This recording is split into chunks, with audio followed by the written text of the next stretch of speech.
আজ হচ্ছে মহালয়ার পরের দিন এক বন্ধু ফোন করে বলল শ্রীভূমি একদম লাইন নেই, পুরো ফাঁকা শ্রীভূমি দেখা যাবে। তো আমরা বেরিয়ে পড়লাম শ্রীভূমির ঠাকুর দেখতে।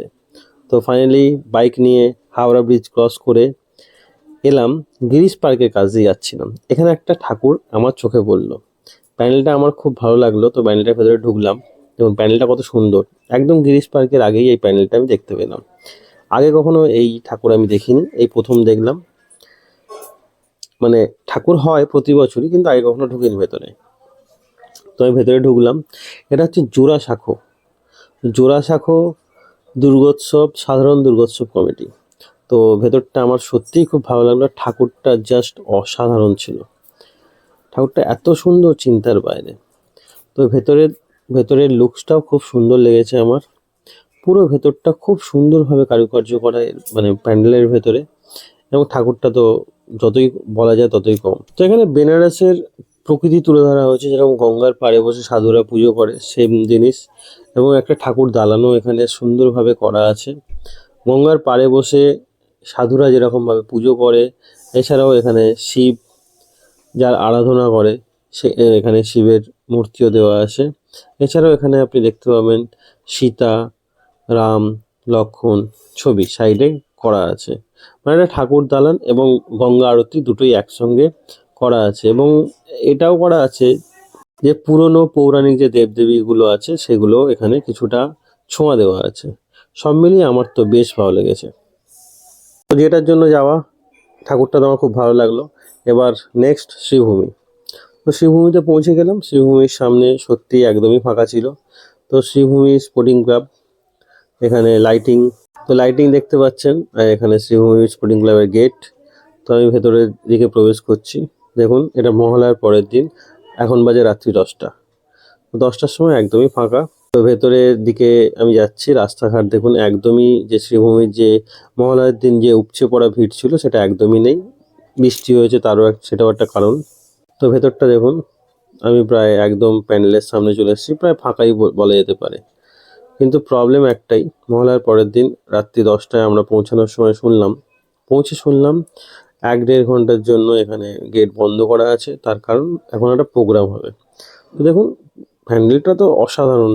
প্যান্ডেলটা অসাধারণ লেগেছে আমার, কারুকার্য জাস্ট অসাধারণ। সাইডে মূর্তিগুলো খুব সুন্দর। এখানে সুন্দর করে একটা ফুলের জায়গা করা আছে একদম প্যান্ডেলের সামনে, যেটা আমার খুব ভালো লেগেছে। সাইডে দেখুন সুন্দরভাবে মূর্তিগুলো স্ট্যান্ড করে রাখা আছে, এটা আমার খুব ভালো লেগেছে। এবার যেহেতু আমি ভেতরে ঢুকতে পারলাম না, তো সেহেতু আমার যে বন্ধু বলেছিল একদমই ফাঁকা আসার জন্য, তার থেকেই ভিডিও কালেক্ট করে আপনাদের দেখাচ্ছি কিছুটা ভেতরের দৃশ্য।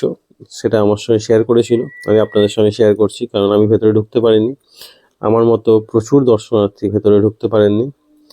তো আগের বারে আমি মহালয়ার দিন গেছিলাম, এতটাই ভিড় ছিল যে এবারে সাহস পাইনি মহালয়ার দিন যাওয়ার। তো সত্যি প্যান্ডেলটা অসাধারণ করেছে, সামনে থেকে না দেখলে বোঝা যাবে না। দেখুন, এখানে প্রোগ্রাম হবে বলে অনেকে রেডি হয়ে আছে। তো প্রোগ্রাম শেষ হতে হতে 1-1.5 ঘন্টা। তো এখন প্রায় 10টা বাজে, 1-1.5 ঘন্টা ওয়েট আমি তো করতে পারবো না। তো যাই হোক, বন্ধুর থেকে ভেতরের কিছুটা দৃশ্য নিয়ে আপনাদের কাছে শেয়ার করছি। দেখুন ভেতরটার অ্যাম্বিয়েন্স, দেখুন ভেতরটা সত্যিই খুব সুন্দর। আর ভেতরটা পুরোটা আপনাদের দেখাচ্ছি, বন্ধুর থেকে কালেক্ট করা ভিডিও, আগেই বলে দিই, আমার তোলা ভিডিও নয় এটা। তো পুরোটা, আর ঠাকুরটা আমি একটু মানে জুম করে আপনাদের সামনে প্রেজেন্ট করছি, দেখুন। আর পুরো ঠাকুরের গায়ে যে গহনা আছে পুরোটাই সোনার। আর ঠাকুরটা কি অসাধারণ, অপরূপ। প্রতিবারেই ঠাকুরের যে প্রতিমা হয় শ্রীভূমির, সেটা অপরূপ। আমার তো খুব সুন্দর লাগে, আপনার কেমন লাগে কমেন্ট অবশ্যই জানাবেন। তো ভেতরটাও খুব সুন্দর করেছে, খুবই সুন্দর। তো ভেতরে যদি আমি ঢুকতে পারতাম নিজেকে ধন্য মনে করতাম, কিন্তু ফাইনালি ঢুকতে পারিনি। বন্ধুর থেকে কালেক্ট করা ভিডিও আপনাদের সঙ্গে শেয়ার করলাম। এবার এখান থেকে আমি বাড়ির উদ্দেশ্যে রওনা দেবো। সেখানেও আমি একটা ঠাকুর দেখতে পেয়েছি, সেটাও আপনাদের সঙ্গে শেয়ার করছি। দেখুন, উল্টোডাঙার একদম মুখেই আমি দেখলাম গৌরীবাড়ির সামনে এই প্যান্ডেলটা হয়েছে, একদম উল্টোডাঙা ওঠার মুখেই। আপনি যদি ওদিক থেকে কলকাতা থেকে আসেন, উল্টোডাঙা ব্রিজটা শেষ করে ডান দিকে দেখতে পাবেন, বা ব্রিজ থেকেই দেখতে পাবেন। আর যদি আপনি হাওড়া থেকে যান, তো বা হাতিবাগান শেষ করে আপনি একদম উল্টোডাঙা ব্রিজে ওঠার মুখেই বাঁদিকে এই প্যান্ডেলটা দেখতে পাবেন, গৌরীবাড়ি। তো প্যান্ডেলটা আমার সত্যিই খুব সুন্দর লেগেছে, কিন্তু আগের বারে আমি কল্যাণীতে এরকম একটা প্যান্ডেল দেখেছিলাম। তো যাই হোক, প্যান্ডেলটা সত্যি খুব মানে নিপুণভাবে তৈরি করা, আর ঠাকুরটাও সত্যি খুব সুন্দর। মা দুর্গার অপরূপ দৃষ্টি এখানে, আর রূপ দেখুন কি সুন্দর এখানে, আমার খুব সুন্দর লেগেছে। মা দুর্গার প্রতিমা এখানে খুবই সুন্দর, কিন্তু পুরোটা ভেতরে প্রবেশ করতে দেয়নি। যতটা পারলাম আপনার সামনে তুলে ধরলাম। যদি আপনি ওদিকে যান অবশ্যই এটা দেখবেন, আপনার ভালো লাগবে। তো আমি সাইডে কারুকার্যটা দেখাচ্ছি। আমার তো সত্যি কারুকার্যগুলো খুব সুন্দর লেগেছে, আর মার রূপ তো অসাধারণ, দারুণ লেগেছে আমার। তো ভেতরটা দেখুন, আর বাইরের দিকে আমি দেখাচ্ছি দেখুন। তো এখানে ঝুড়ি দিয়ে পুতুল করা আছে, রাজস্থানের ঘোড়া। তো রাজস্থান টাইপস এখানে লুকস দেওয়া হয়েছে, যেটা সত্যিই ভালো লেগেছে। তো এবার এখান থেকে বেরিয়ে আমি হাতিবাগানের দিকে গেলাম। হাতিবাগান সার্বজনীন, এখানে একটা মানে অদ্ভুত ঘটনা ঘটলো, সেটা শেয়ার করছি আপনাদের সামনে। কি অদ্ভুত ঘটনা ঘটলো, তো হাতিবাগান সার্বজনীনের আমি পুরো লুকসটা দেখাচ্ছি, তারপর আপনাদের সামনে বলছি। তো এখানে টিন দিয়ে করা আছে দেখুন, এটা টিন দিয়ে করা। তো আমার টালাপত্রয় যেরকম করে ঠিক সেরকম কিছুটা লাগলো। যাই হোক, তো এখানে টিন দিয়ে করা এবং প্রচুর এখানে ছবি আটকানো, মানে পুরনো রাজবাড়ির ছবিও বলতে পারেন, বা পুরনো স্মৃতি আমাদের সামনে প্রেজেন্ট করেছে। এটা আমার ভালো লেগেছে, কিন্তু একটা জিনিস খুব খারাপ লাগলো, সেটা বলছি কি খারাপ লাগলো। দেখুন, এটা হচ্ছে লাইটিংটাও খুব সুন্দর। এটা হচ্ছে হাতিবাগান দুর্গোৎসব কমিটি, হাতিবাগান সার্বজনীন দুর্গোৎসব কমিটি।